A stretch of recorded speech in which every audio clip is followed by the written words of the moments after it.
베드로전서 5장 7절에서 10절 말씀을 같이 보겠습니다. 제가 봉독합니다. 너희 염려를 다 주께 맡기라. 이는 그가 너희를 돌보심이라. 근신하라. 깨어라. 너희 대적마귀가 우는 사자같이 두루다니며 삼킬 자를 찾나니 너희는 믿음을 굳건하게 하여 그를 대적하라.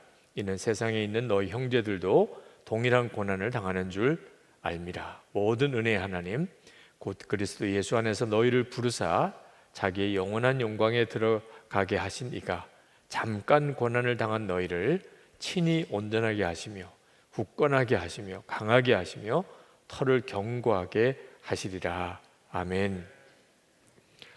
우리 이기지 못하는 시련을 다루는 이제 구체적인 하나하나의 문제를 다룰 때 처음 아주 작아 보이는 이 염려 문제에 대한 말씀을 여러분과 함께 오늘 나누어 해결받기를 원합니다. 염려는 대단히 작은 문제 같지만 실제로 성도들이 겪는 가장 큰 고통스러운 문제입니다. 염려 문제에서 해결되신 분은 아마 없으실 겁니다. 정도의 차이는 있지만 어떤 문제가 탁 벌어지면 우리 마음속에 걱정과 염려가 우리를 탁 사로잡습니다. 우리의 삶을 힘들게 하는 가장 무서운 역사이기도 합니다. 제가 딸을 둘 이제 낳았는데 그 아이들을 어릴 때 보면 병원 가는 걸 그렇게 무서워해요. 그래서 병원 가는 날은 아침 밥을 안 먹는 거예요.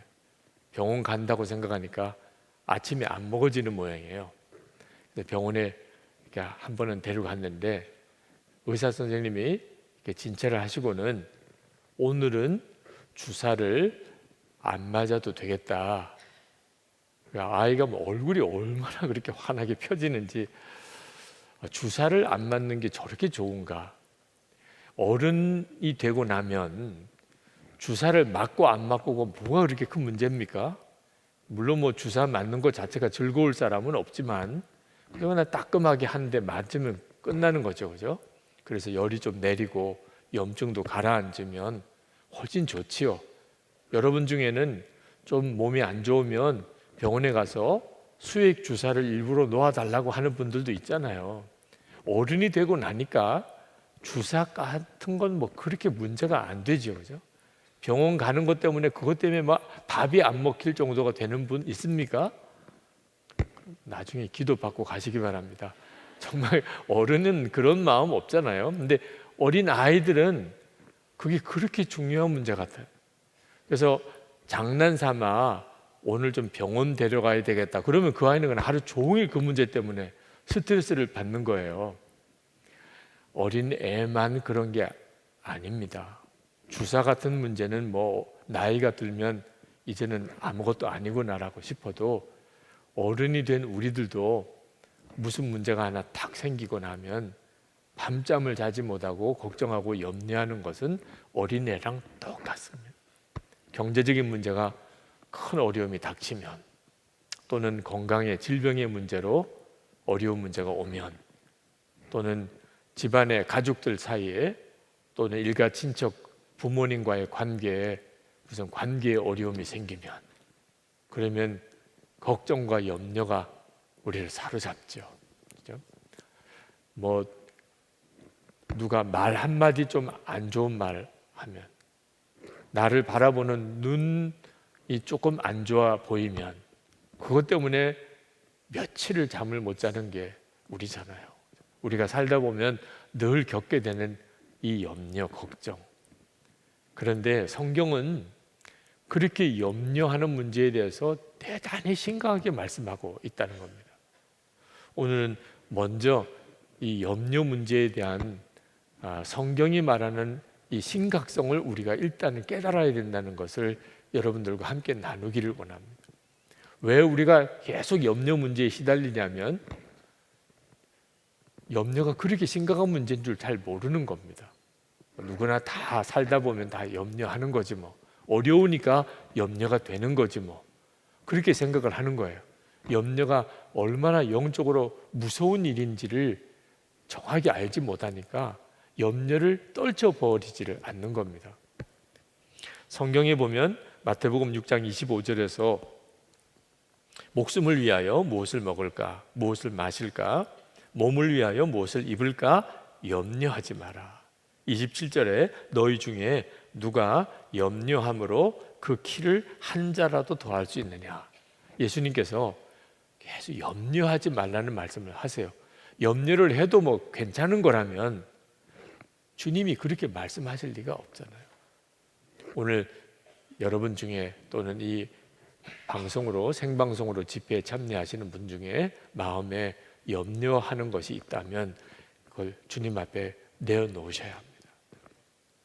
고린도후서 7장 10절에 하나님의 뜻대로 하는 근심은 후회할 것이 없는 구원에 이르게 하는 회개를 이루는 것이요 세상 근심은 사망을 이루는 것이니라.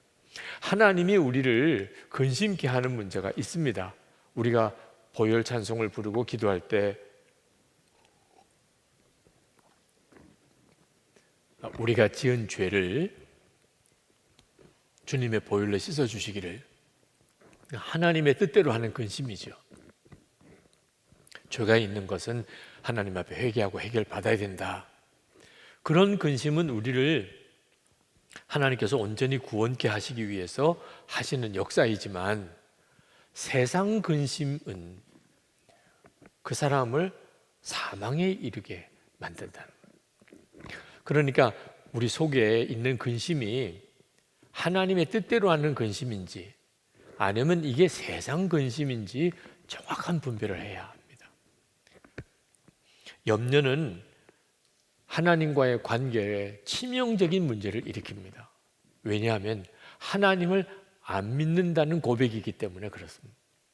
하나님이 우리에게 염려가 있는 것에 대해서 그토록 하나님께서 경고하시고 말씀하시는 이유는 하나님을 안 믿는다는 뜻이니까요.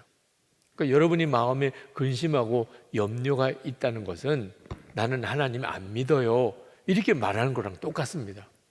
만약에 여러분에게 누가 총뿌리를 들여다대고 하나님 안 믿는다고 해라 그렇게 하면 정말 내가 죽는 한이 있어도 나는 하나님을 부인할 수 없습니다. 여러분이 그렇게 할 사람들이시죠. 그런데 마음이 걱정하고 염려하고 있다면 말은 입으로 고백은 내가 하나님을 안 믿는다고 말은 안 하지만 하나님이 보시기에는 너 나를 안 믿는구나. 그것과 똑같은 것이라는 겁니다. 그러니까 염려가 있는 것이 이렇게 문제인 거죠. 하나님과의 관계. 그래서 하나님께서 여호수아가 모세의 뒤를 이어서 이스라엘 백성을 이끌고 이제 가나안 정복을 해야 되는데 여호수아가 겁이 나는 겁니다. 도대체 자기가 모세처럼 할 자신이 없어요. 그리고 이제 가나안 땅 정탐을 하고 왔거든요. 40년 전의 일이지만 그때는 그렇게 마음이 뜨거웠어요. 당장에 들어가면 그 정복할 것 같았어요. 40년 세월이 흐르고 난 다음에 자기도 이제 나이가 많이 들었고 그리고 광야에서 태어난 젊은 세대들 뿐입니다. 여호수아와 갈렙 두 사람만 출애굽을 실제로 경험한 사람, 나머지는 다 광야에서 태어난 세대들입니다. 그들을 이끌고 가나안 정복을 해야 되는 거예요. 전에는 모세라고 하는 걸출한 영적인 지도자가 있었습니다. 그렇지만 이제는 자기가 그걸 해야 되는 거예요. 얼마나 무서웠는지. 근데 그때 하나님께서 여호수아에게 임하십니다. 여호수아에게 하나님 말씀하시기를 여호수아 1장 6절부터 9절까지 보면 강하고 담대하라는 말씀을 3번이나 거듭하십니다. 강하고 담대하라. 너는 내가 그들의 조상에게 맹세하여 그들에게 주리라 한 땅을 이 백성에게 차지하게 하리라. 7절에 오직 강하고 극히 담대하여 나의 종 모세가 내게 명령한 그 율법을 다 지켜 행하고 우로나 좌로나 치우치지 말라. 그러면 어디로 가든지 형통하리니 이 율법책을 내 입에서 떠나지 말게 하며 주야로 그것을 묵상하여 그 안에 기록된 대로 다 지켜 행하라. 그리하면 내 길이 평탄하게 될 것이며 내가 형통하리라. 9절에 내가 내게 명령한 것이 아니냐. 강하고 담대하라. 두려워하지 말며 놀라지 말라. 내가 어디로 가든지 내 하나님 여호와가 너와 함께 하느니라 하시니라. 우리에게도 똑같이 하시고 계세요. 걱정하고 염려하면 어떻게 먹고 살지, 어떻게 애들 길을 가르치지, 내가 도대체 앞길은 어떻게 헤쳐나가지. 우리 주님은 우리에게도 똑같이 말씀하세요. 여호수아에게 한 것처럼 강하고 담대하라. 우리 속에 염려가 일어나는 것, 염려가 내 마음을 사로잡고 있는 것을 하나님이 그렇게 싫어하세요. 여러분이 마음에 염려가 있으면 하나님이 아무리 은혜로운 말씀을 주시고 말씀으로 여러분의 삶에 기적을 일으키고 싶어도 소용이 없어요. 염려가 있는 사람은 말씀 들어서 아무 소용이 없어요. 지금도 마음에 염려가 있으신 분들은 지금 이 시간에는 은혜를 받을 수 있어요. 이 말씀을 들을 때 뭐가 은혜가 되고, 또 보혈 찬송을 부를 때 뭔가 마음에 감동도 되고, 하나님이 나와 함께 계심에 대한 그런 어떤 놀라운 위로도 받고 깨끗함을 받았다는 어떤 느낌도 오고. 근데 여러분, 마음의 염려가 해결이 안 된 사람은 집회 끝나고 돌아가면 똑같아져요. 마태복음 13장 22절에 가시떨기에 뿌려졌다는 것은 말씀을 들으나 세상의 염려와 재물의 유혹에 말씀이 막혀 결실하지 못하는 자요. 그러니까 마음에 가시덤불이 꽉 있는 밭과 같은 사람입니다. 그러니까 말씀이 떨어지면 은혜는 돼요. 그렇지만 그 말씀이 아무런 역사가 일어나지 않는. 그러니까 집회에 오면 좀 은혜 받는 것 같은데 집에 돌아가면 똑같고, 말씀을 들으면 은혜가 되는 것 같은데 돌아서면 똑같고, 이것도 몇 번 하다 보면요, 그 다음에는 말씀 듣고 싶은 생각도 없어요. 왜? 똑같잖아요. 말씀 들으면 뭔가 은혜가 되는 것 같은데 지나고 나면 아무 역사가 없고 삶의 변화가 없고. 분명히 주님이 말씀하셨어요. 마음에 생활의 염려가 가득한 사람은 말씀이 떨어져도 결실하지 못한다. 그렇게 이 얼마나 기가 막힌 것입니까? 걱정과 염려가 가득하면 하나님의 나라를 위해서 헌신할 수가 없어요. 하나님의 나라를 위해서 살 수 있는 마음의 여유가 없어요. 먹고 사는 염려가 가득한데, 핍박받을 것에 대한 두려움이 가득하고. 그러니까 하나님의 나라를 위한 말씀을 들어도 몸이 움직여지지를 않습니다. 예를 들어서 하나님이 나에게 복을 주시려고 먼저 내가 씨를 심게 하세요. 뭐 구제헌금을 하거나 선교헌금을 하거나 정말 하나님이 기뻐하는 일을 위해서 하나님이 나에게 먼저 너가 섬기라. 마음에 염려가 있는 사람은 못해요. 그러니까 나중에 하나님 앞에 갈 때 한평생 걱정 염려하며 사느라고 하나님의 나라 위해서는 아무것도 한 일이 없는 사람으로 하나님 앞에 서는 거예요. 한 인생을 살았는데. 누가복음 21장 34절에 너희는 스스로 조심하라. 그렇지 않으면 방탕함과 술 취함과 생활의 염려로 마음이 둔하여지고 뜻밖의 그날이 덕과 같이 너에게 임하리라. 주님이 오실 때가 가까워도 생활 염려가 가득한 사람은 하나도 느낌이 없어요. 지금이 중요한 때구나. 지금이 내가 이렇게 살면 안 되는 거구나. 지금이 뭔가 조짐이 영적으로 대단히 아주 심각한 문제가 있구나. 하나도 느껴지지 않아요. 그냥 먹고 입고 사는 일에 정신이 하나도 없어요. 그러다가 어느 순간에 뻥 하고 터지고 나면, 그러면 진짜 나 뭐하고 살았지? 그렇게 된다는 거예요. 그래서 술 취하는 것과 방탕한 것과 생활의 염려가 영적으로는 같은 문제에 있다는 거예요. 여러분, 술 취하고 방탕한 사람은 오늘 안 오셨죠? 그렇죠? 불금이잖아요. 지금 거리두기를 하고 살라 그렇게 이야기를 해도 나라가 도무지 정말 답답해서 그렇게 안타까워하는 뉴스를 듣습니다. 오늘 밤에 이렇게 성령 집회에 오신 여러분들은 마음에 정말 어지간한 갈망이 있으니까 오신 거죠. 방탕함과 술 취함과 관련이 전혀 없는 사람이죠.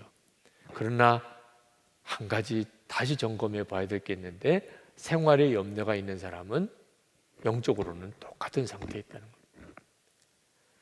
염려가 우리에게는 실제로 도움이 안 될 뿐만 아니고 심각한 영향을 끼쳐요. 마귀가 틈타는 통로입니다. 우리가 염려하는 것, 우리 속에 생활의 염려를 가지고 있는 것이 그렇게 하나님께서 그 일에 대해서 경고하시고 염려하지 말라고 하시는 이유는 완전히 마귀 놀이터를 만들기 때문에 그렇습니다. 그래서 오늘 말씀에 보면 너희는 염려를 다 주께 맡기라. 이는 그가 너희를 돌보심이라. 베드로전서 5장 7절에 말씀하시고 바로 그 다음 8절에 가면 염려하지 말라고 하신 이유를 말씀하시는 거예요. 근신하라 깨어라 너희 대적 마귀가 우는 사자같이 두루다니며 삼킬 자를 찾나니. 그러니까 마귀가 도대체 누구를 찾고 삼키려고 하는 거죠?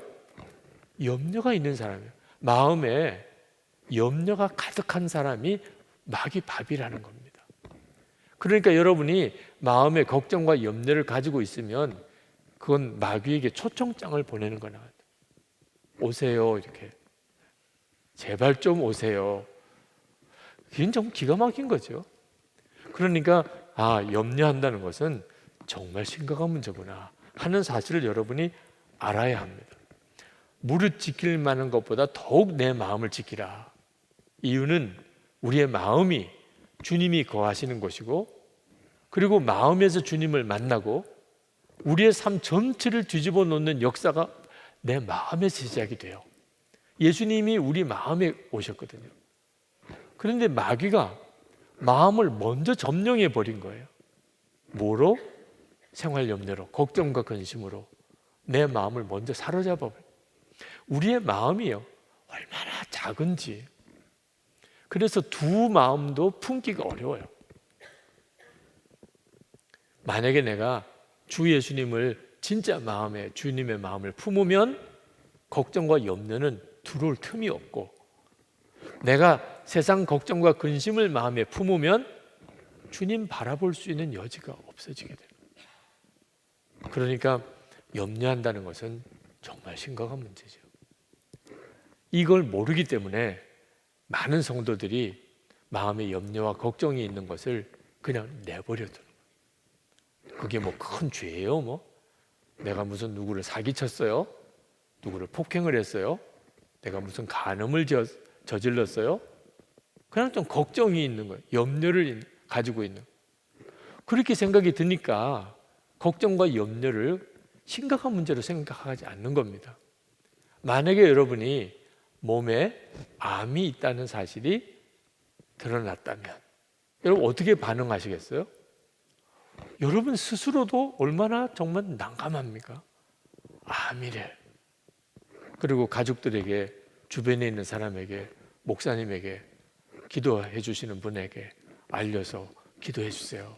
그리고 빨리 병원에 가서 이거 어떻게 치료를 해야 될지, 수술을 해야 되냐, 항암 치료를 받아야 되냐, 그렇게 여러분이 정말 다급하게 심각하게 그 문제를 다루지 않겠습니까? 암은 대단히 중요한 문제라고 여기기 때문에 그런 거예요. 여러분이 암이 있는데 그래서 병원에 갔더니 암입니다. 그런데 어느 분하고 식사하면서 정말 암이래요. 아니 그걸 언제 아셨어요? 한 열흘 됐어요. 이런 일은 있을 수가 없잖아요. 그런데 마음의 염려는 그렇지가 않다는 거예요. 마음의 염려는 벌써 가지고 있은 지 일주일이 지나고 열흘이 지나고도 그냥 계속 염려는 가지고 있는 거예요. 모르니까. 염려가 얼마나 심각한 문제를 일으키는지를 모르니까. 늘 비유를 들어 말씀을 드리지만 이렇게 물컵이 있는 것을 잠깐 물을 마시고 내려놓으면 이 물컵 무게가 그게 얼마나 무겁겠어요. 그죠? 잠깐 마시고 내려놓는 거야 아무것도 아니죠. 근데 이 물컵을 계속 한 시간을 들고 있다면 이 무게도 만만치가 않아요. 만약에 이 물컵을 하루 종일 들고 있다면 그 다음에는 정말 팔에, 어깨에 상당한 부담이 되고, 만약에 이 물컵을 한 주간 동안 내내 들고 있다면 그건 정말 탈이 나는 거죠.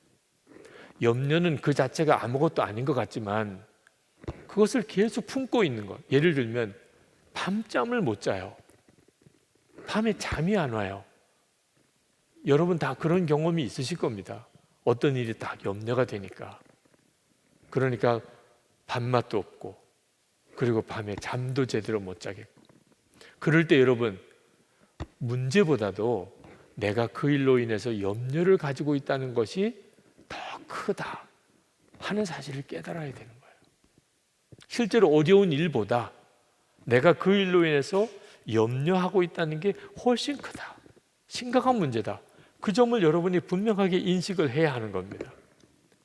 심우임 목사님이 새벽기도 때 그 네팔 선교사님 이야기를 잠깐 하신 적이 있는데, 네팔의 코로나19로 인해서 사망자 수가 그 선교사님이 보고한 그때 13명인가 네팔에서 코로나19로 사망자가 13명이 나왔다는 거예요. 그런데 그 코로나19로 인해서 다 봉쇄가 되고 이동도 못하게 하고 그렇게 돼서 경제적으로 어려움이 닥치니까 자살을 한 사람이 875명이라는, 코로나19로 인해서 감염이 되어서 죽은 사람은 13명.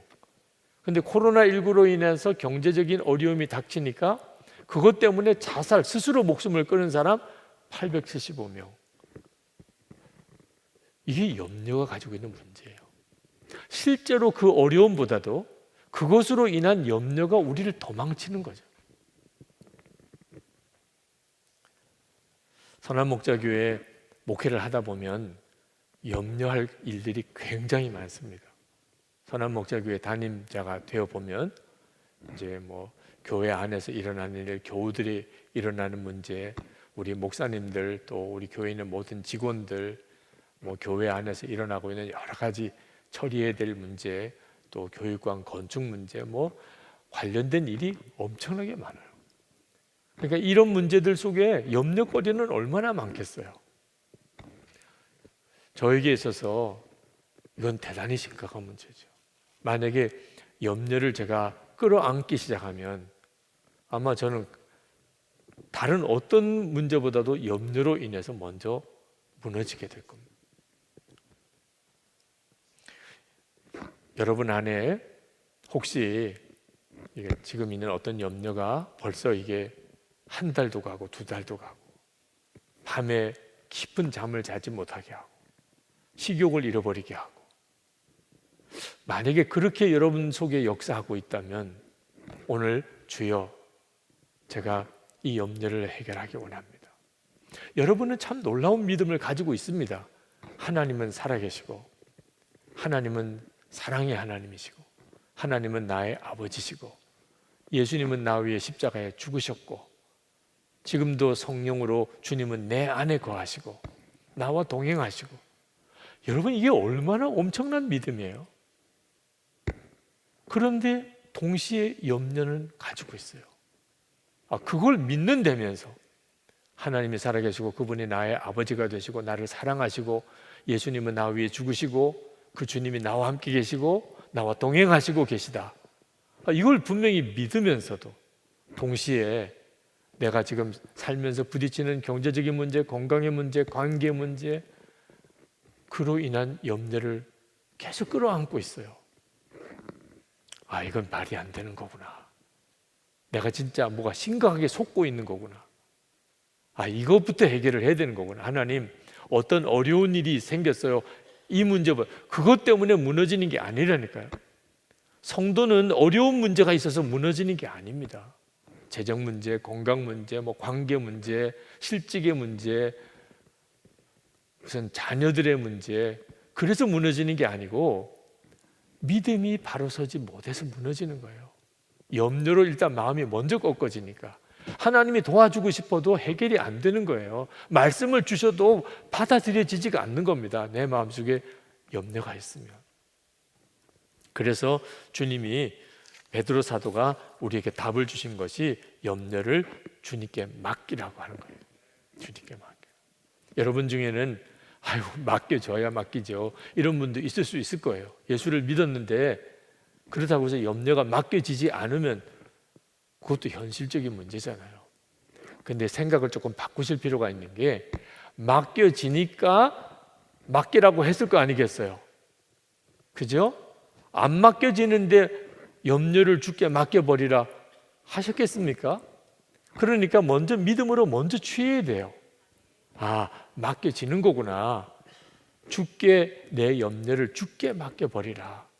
아, 그 말은 염려를 주님께 맡길 수가 있는 거구나. 내가 예수님을 믿었는데 아, 염려를 주님께 맡길 수가 있는 거구나. 여러분이 그 사실을 믿어야 돼요. 그리고 실제로 우리가 그 분명한 체험을 하고 있어요. 여러분 중에 구원의 확신을 가지고 있는 사람, 나는 구원 받았어, 정말 믿어지는 사람, 나는 하나님의 자녀가 되었고 모든 죄 사함을 받았고 내 속에는 영생이 있어, 이게 믿어지는 사람, 이런 사람을 구원의 확신이 있다고 그러죠. 구원의 확신이 있다는 말은 무슨 뜻이에요? 구원받는 데 있어서 더 이상 염려가 안 된다, 이런 말입니다. 염려가 안 되니까 얼마나 편안해요. 당신 하나님의 자녀입니까? 안 믿어지는 사람도 있어요. 그 사람은 불안하죠. 당신 죽어도 천국에 갈 수 있겠습니까? 안 믿어지는 사람이 있어요. 그 사람은 얼마나 불안해요. 그런데 믿어지는 사람은 더 이상 염려 안 한다는 말이에요. 더 이상. 그러니 여러분이 예수님을 믿고 염려에서 완전히 벗어나는 경험을 하고 있는 거예요. 구원의 확신 문제. 아, 이렇게 되는 거구나. 그런데 구원의 확신만 염려하지 않게 되는 게 아닌 겁니다. 여러분의 삶의 모든 영역에서 주님은 염려하지 마라. 염려를 주께 맡겨버리라.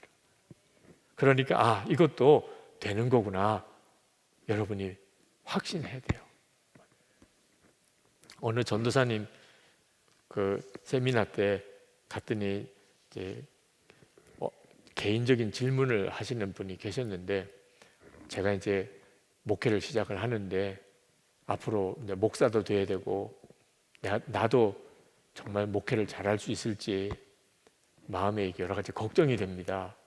그래서 목사님, 좋은 목사가 되려면 뭘 준비해야 됩니까? 그렇게 저에게 묻더라고요. 그럼 뭐 여러 가지 이야기 드릴 수 있지만 그때 그 전도사님을 보니까 마음에 내가 좋은 목사가 될 수 있을까? 나도 교회를 이렇게 맡아서 섬길 수 있는 기회를 받을 수 있을까? 그 문제에 대해서 염려하고 계신 거예요. 그래서 제가 그 전도사님께 그렇게 말씀을 드렸어요. 전도사님, 좋은 목사가 되기 위해서 성실한 준비를 하셔야 됩니다. 그러나 그것보다도 더 먼저 해야 될 일은 전도사님 마음에 앞으로 내가 좋은 목사가 될까? 나도 교회를 담임할 수 있을까? 걱정하지 않는 믿음을 주님께 구하세요. 아니, 주님을 믿고 나를 부르시는 하나님을 믿으면 하나님이 나에게 일을 맡기실 것이라. 당연히 믿는 거죠. 뭐 열심히 준비하고 좋은 목사가 되기 위한 준비를 해야 되는 것은 맞지만 무엇은 안 해요? 걱정은 안 해요. 주님이 하실 것이니까. 만약에 주님이 그렇게 해주실 것이 안 믿어지면 목회를 왜 해요? 나를 부르신 분도 주님이시고 나를 쓰실 분도 주님이시고 그게 너무 당연한 거잖아요. 그게 믿어져야 됩니다. 걱정하지 않는 믿음. 그게 지금 전도사님에게는 가장 중요한 준비인 것 같습니다. 여러분에게도 마찬가지입니다. 염려하지 않는 믿음, 염려를 주님께 맡길 수 있다. 주님이 다 맡아주신다. 그 점에 대한 믿음을 분명하게 가지셔야 돼요. 여러분이 그 믿음을 가지고 여러분과 함께 계시는 주님을 바라보기 시작하면, 그러면 여러분 안에 정말 놀라운 역사가 일어납니다. 무슨 문제가 있든지 간에, 그게 얼마나 많은지 간에 여러분 속에 하나님이 다 알고 계시다. 지금 내가 부딪혀 있는 문제, 그게 또 얼마나 많은지 하나님이 다 알고 계세요. 그리고 주님은 이미 내 안에 오셔서 나와 동행하고 계세요. 그러니 주님은 능히 이 문제를 다 이기게 해주실 거예요. 그 사실이 믿어지는 역사가 일어나요. 그러니까 믿음이, 염려가 없어지는 거예요. 염려를 없애려고 해서 없어지지 않습니다. 염려하지 말아야 돼. 염려하지 말아야 돼. 그러느라고 염려가 하나 더 생겼어요. 돈도 염려고, 건강도 염려고, 부부 사이에도 염려고, 애들도 문제고.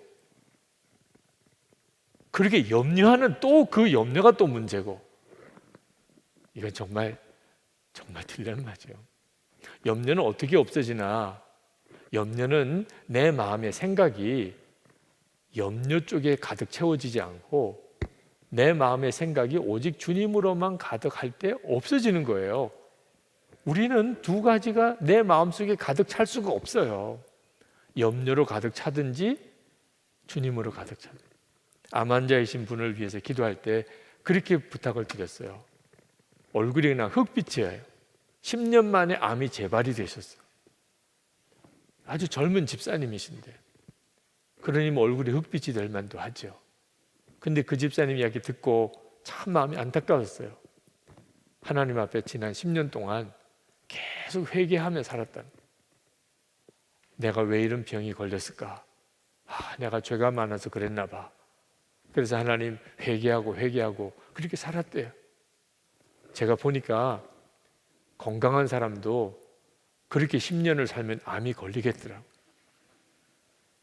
하나님, 그렇게 우울하게, 그렇게 마음이 힘들게 계속 암만 묵상하고 그렇게 샀는데 몸이 어떻게 감당을 해요? 그래서 그 집사님에게 말씀을 드렸어요. 집사님, 이러다가는 큰일 나요. 집사님 안에는 지금 암도 생겼고, 그러나 집사님 안에 예수님도 계세요. 누가 더 커요? 비교할 수 없이 예수님이 큰데도 집사님은 지난 10년 동안 암만 계속 생각하고 살았어요. 그러니 안 되는 거예요. 주님도 역사를 못 하시는 거예요. 이제 우리 기도하지만 집사님도 믿음으로 반응해야 돼요. 집사님, 이제부터는 계속 예수님만 생각하는 겁니다. 없는 걸 생각하는 게 아니잖아요. 예수님은 이미 내 안에 계신데 주님만 생각. 목표는 암이라는 생각이 안 들 정도로 예수님만 생각하다 보니까 내가 암이라는 걸 잊어버렸어요. 이게 할렐루야예요. 24시간 예수님을 바라보자. 그러기 위해서 매일 일기라도 쓰자. 그러면 어떤 일이 벌어지죠? 세상의 염려와 근심을 생각할 여지가 없어지는 거예요. 내 마음속에. 염려가 생기면 즉시 주님 생각. 또 내가 염려에 사로잡히면 또 주님 생각하고. 그냥 입으로라도 주님을 부르고, 주여, 주님. 어떤 일이 벌어지죠? 비로소 염려가 주께 맡겨버려지는 거예요. 그게 바로 염려를 주님께 맡기는 거예요. 염려를 생각하지 않고 주님을 붙잡는 거죠. 이 교회에 와서 예배당을 건축할 때, 그때 정말 계산이 안 되는 건축을 했습니다. 빚은 엄청나게 많고, 그런 가운데 또 이 본당 공사를 또 해야 되고, 그러면 빚을 더 져야 되는 거예요. 그렇다고 해서 교인이 많은 것도 아니고, 남은 교인들은 그 전까지 건축원금 하느라고 지칠 대로 지쳐요. 온전한 집을 가지고 있는 분도 거의 없을 정도. 자, 그런 가운데 이제 이 건물이 불법 건물이 될 지경이 됐으니, 그러니 우리가 이 성남시청의 골칫거리가 되어서는 곤란하지 않는가, 교회가. 그러니 예배당 공사를 마무리하고 준공도 마치고, 그리고 주님을 진짜 믿읍시다. 우리에게는 이걸 감당할 힘은 없지만 주님은 하실 수 있잖아요. 그래서 이제 예배당 공사를 했어요. 그게 2006년입니다. 예배당 공사를 끝냈는데 그만 부도 위기가 왔어요. 도무지 이자도 갚을 수가 없는 상태가 된 겁니다. 공사를 마무리하고 그리고는 그해 10월에 부도가 날 형편이 됐습니다. 재정부에서 도무지 이자를 이렇게 마련할 길이 더 이상은 없다. 그때 미국 집회를 갔다가 한국에 돌아오는 비행기에서 심장에 쇼크가 왔어요. 이제 부도가 난다. 선한 목자교회라는 교회에 예배당 무리하게 짓더니 부도가 났다. 뭐 신문에 나고 방송에 나오고. 자, 그걸 어떻게 감당하냐면, 실제로 부도가 난 거 아니에요. 부도가 날 걸 생각하니까 쇼크가 왔다니까. 염려가 그렇게 무서운 거예요. 부도가 나서 쇼크가 왔으면 그랬나 보다 그럴 텐데, 부도가 안 난 거예요, 아직은. 근데 날까봐 걱정이 되니까 벌써 쇼크가 오잖아요. 염려가 이렇게 무섭더라고. 그때 숨도 쉴 수가 없고, 정말 칼이 심장에 꽂힌 것 같이 그렇게 통증이 올 때 했던 고백은 나는 죽었습니다. 나는 죽었습니다. 그 고백을 정말 몇 번을 했습니다. 참 놀랍게도 정말 주님을 정말 바라보면 염려를 주께 맡겨버리는 역사가 일어나더라고요. 다시 이렇게 숨이 쉬어지고, 야, 살았다, 그런 느낌이 드는데, 참 놀랍게도 이 예배당 건축의 부채 문제가 해결됐다는 게 믿어지는 거예요. 근거도 하나도 없어요. 어떻게 해결될 건지에 대한 근거도 없는데 믿음은 정말 신비한 거예요. 믿어지는데 어떻게 믿어지는데. 이제 한국에 도착하면 그러면 반드시 무슨 역사가 있을 거야. 그때 어느 분이 1억 헌금을 11조를 하시고, 하여튼 뭐 이렇게 전혀 예상치 못했던 일들이 이어지면서 그 이자 갚는 숨통이 이렇게 또 열리고 열리면서 그 이후에는 이 연체 문제에 대해서 더 이상 시달림이 없었어요. 주님을 이렇게 붙잡게 돼서 내 마음에 믿어지는 역사가 일어나는 게 염려가 사라진 거예요. 믿어지니까. 주님이 믿어지고, 그리고 내 마음속에 더 이상 염려가 되지 않으면 그 다음부터는 정말 놀라운 길을 가게 되는 거예요. 여호수아도 그렇게 염려가 되더니 하나님의 말씀을 듣고, 그리고는 그 말씀을 붙잡고 일어났습니다. 무슨 근거가 있는 것도 아니에요. 똑같은 상황이에요. 지금 가나안 땅 이제 들어가서 가나안 땅을 정복을 해야 됩니다.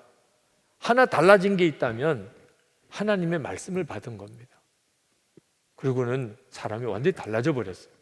가나안 정복 들어가고 여리고 성부터 무너지기 시작하고 하나님의 역사가 일어나게 된 거죠.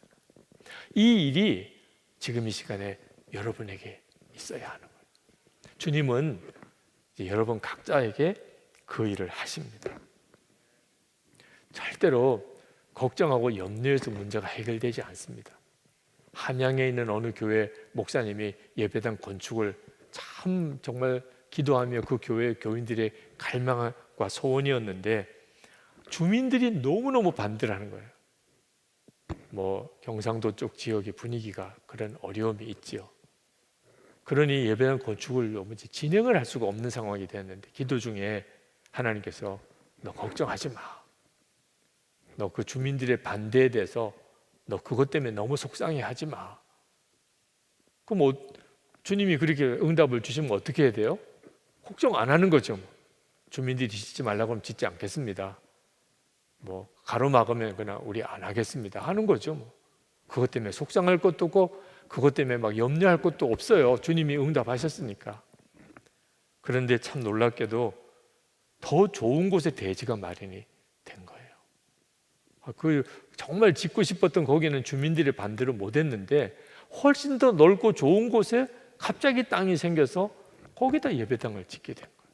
만약에 그것 때문에 걱정하고 주민들하고 싸우고 했었으면 아마 교회 자체도 참 어려움도 많았고 예배당도 지을 수가 없었을지 모르겠는데 결국은 역사는 주님이 하시는 거죠.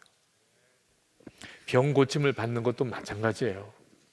사실 이게 환우들을 위해서 기도할 때마다 저에게는 굉장한 믿음의 싸움이 있습니다.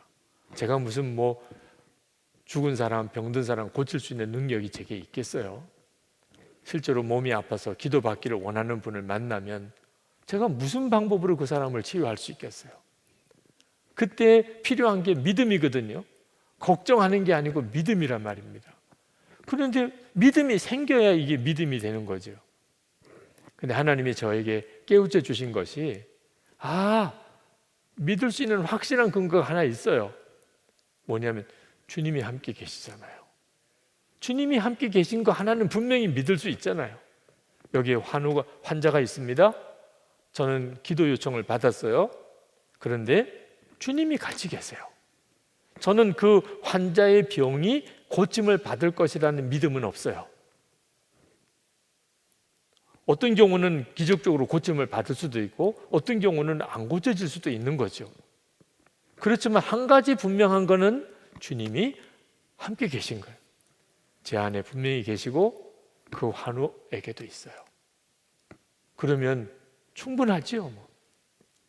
그래서 마음속에 이 병이 고침받을까? 내가 기도해도 될까? 그런 마음의 염려가 없어져요. 믿음으로 기도해요. 주님, 역사해 주세요. 분명히 성경에 주님이 우리에게 우리의 질병을 예수님이 짊어지셨다고 말씀하셨어요. 마태복음 8장 17절에 이는 선지자 이사야를 통하여 하신 말씀에 우리의 연약한 것을 친히 담당하시고 병을 짊어지셨도다 함을 이루려 하심이더라. 여러분, 병원에 갔는데 정말 그 병에 대해서 탁월한 의사예요. 그 사람이 그 의사가 그 병을 그동안에 얼마나 많은 환자들을 고쳤는지 몰라요. 그런 의사와 어떻게 연결이 됐어요. 그분이 내 주치의가 됐어요. 그러면 여러분 마음이 어떠세요? 얼마나 편안해요. 우리나라에서 최고 권위자인 사람이 내 주치의야, 담당 의사가 됐어. 그때 오는 마음이 병은 있지만 염려는 이제 없어졌죠. 세상의 명의를 만나도 그렇다면 예수님을 정말 믿게 되면 병은 있지만 마음의 염려는 떠나는 것이 그게 이상한 일입니까? 그래서 우리가 하나님 앞에 나와서 질병을 놓고 기도할 때도 주님이 우리의 마음에 먼저 평안을 주시고 그리고 내 믿음이 너를 고쳤느니라 그렇게 말씀하십니다. 베드로전서 5장 10절 모든 은혜의 하나님 곧 그리스도 안에서 너희를 부르사 자기의 영원한 영광에 들어가게 하시니가 잠깐 고난을 당한 너희를 친히 온전하게 하시며 굳건하게 하시며 강하게 하시며 터를 견고하게 하시리라. 우리가 바라보는 예수님이 우리 가운데 먼저 역사하시는 것이 우리를 온전하게 하고 굳건하게 하고 강하게 하고 터를 견고하게 하십니다. 내 속에 염려와 걱정이 떠나게 하십니다. 그래서 평강이 오는 겁니다. 오늘도 주께서 그 일을 하실 걸 믿습니다. 그러나 평강이 임하는 것도 엄청난 일이에요. 염려에 시달려 보신 분들은 더 이상 염려가 안 되는 게 기적이죠. 그러나 거기서 끝나는 게 아니고 감사까지 가야 그게 진짜 해결받은 겁니다. 염려가 안 돼서 이제 마음이 편안하다. 아직은 끝은 아닙니다. 그것도 놀라운 일이지만 어디까지 가야 끝이에요? 감사. 하나님 너무 감사해요. 어려움이 많이 생겼습니다. 경제적으로, 재정적으로, 가정 문제 또는 건강의 문제, 여러 가지 많은 어려운 문제가 생겼는데 내가 주님을 바라보다가 내 마음속에 염려가 사라지고 오히려 찬양과 감사가 나왔어요. 그러면 정말 온전하게 된 거예요. 굳건하게, 강하게 하시고 터를 견고하게 세우신 것입니다. 그래서 하나님의 역사예요. 이제 우리 찬양하고 기도하실 때 주님이 우리를 어떻게 이끌어 가실지에 대해서 말씀을 주신 겁니다. 여러분의 염려가 주님께 맡겨지고, 다시 말하면 염려를 품으면 안 된다는 것을 깨달은 거예요. 내가 가지고 있는 게 어려운 문제가 아니고 그것 때문에 염려하는 거구나. 주님, 이 염려를 이제 내가 주님께 다 맡깁니다. 그리고 여러분 속에 평안이 오고 그리고 그 뒤에 감사가 터지는 역사가 일어나면 여러분은 응답받은 것을 믿으시기 바랍니다.